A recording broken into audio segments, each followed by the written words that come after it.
Yes, and ongoing na po ang on-the-spot painting contest in connection with our science fair dito po sa Ballesteros Central School this 30th day of the month of September 2009. And we do have our contestants joining in the on-the-spot painting. Ito po ang contestant coming from Cabuluan Elementary School. And the rest are now busy starting with their job. And this is what we call the on-the-spot painting.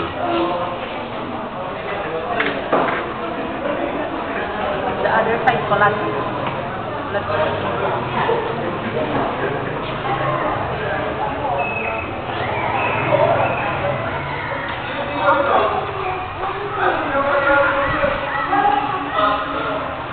So, here are the different contestants joining in the on-the-spot painting. And here we do have, of course, the collage. The contestants for the collage we have here.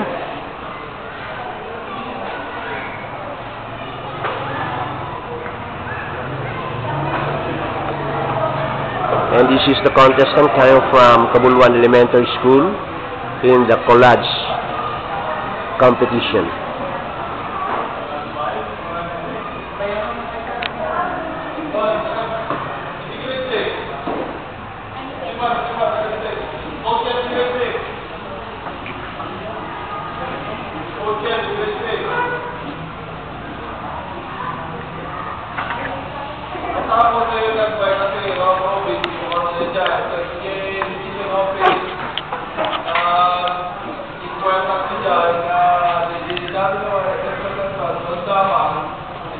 Thank you.